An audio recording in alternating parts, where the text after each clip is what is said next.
Chapter 30. Louis. Louis had a red face and a mustache of many colors. He was the yard teacher at Wayside School. It was his job to see that the children didn't have too much fun during lunch and recess. And if you haven't already guessed, he is the one who wrote this book. On June 10th, there was a blizzard. Louis was afraid that the children would have too much fun, so nobody was allowed outside. "Class," said Mrs. Jules, "after you finish your lunch today, come back up to the classroom. You are not allowed outside." The children all went to the lunchroom. Miss Mush had made tuna surprise. They all looked at it, then hurried back up the stairs. There was nothing to do. "Now, class," said Mrs. Jules, "I know that you are all bored, but I have a special surprise for you." "I hope it's better than the tuna surprise," said Mauricia. Mrs. Jules continued, "Louis is going to come up and entertain us. He will tell us a story. Now I want you all to be on your best behavior." When Louis walked in, all the children booed. "Are you going to tell us a story?" asked Bebe. "Yes," said Louis. "Well, it better be good," Bebe warned. "It better be better than the tuna surprise," said Butterfingers. "I thought the tuna surprise was good," said Louis. "You'd eat dirt if they put enough ketchup on it," said Mac. "Hey, everybody, be quiet," said Todd. "Let him tell the story." "Not too loud, Louis," said Sherry. "I'm trying to get some sleep."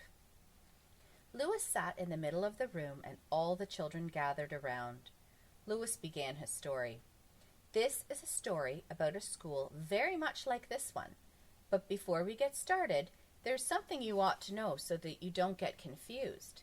In this school, every classroom is on the same story." "Which one? The 18th?" asked Jenny. "No," said Louis. "They are all on the ground. The school is only one story high." "Huh, not much of a school," laughed Damien. Louis continued. "Now you might think the children there are strange and silly. That is probably true. However, when I told them stories about you, they thought that you were strange and silly." "Us?" the children answered. "How are we strange?" "I'm normal," said Stephen. "Aren't I?" "As normal as I am," Joe assured him. "The children at that school must be crazy," said Leslie. "Real Lulus," Mauricia agreed. "Tell us about them, Louis," Bebe demanded. "For one thing," Louis said, "none of these children has ever been turned into an apple." "That's silly," said Dee. "Everybody's been turned into an apple. It's part of growing up." Louis continued, "Dead rats don't walk into the classroom wearing raincoats." "Well, what do they wear? Tuxedos?" asked Todd. "And girls never try to sell their toes," Louis added. "Well, no wonder," said Leslie, "at today's prices." Louis continued, "They don't trade names or read upside down. They can't turn mosquito bites into numbers. They don't count the hair on their heads. The walls don't laugh, and 2 + 2 always equals 4. "How horrible," said Damien. "That's not the worst of it," said Louis. "They have never tasted Mauricia-flavored ice cream." A hush fell over the classroom. "Mrs. Jules, I'm scared," said Allison. "Is there really a school like that?" "Of course not," said Mrs. Jules. "Louis was just telling a story." "I thought it was a good story," said Leslie. "I didn't like it," said Kathy. "I liked it," said Rondi. "It was funny."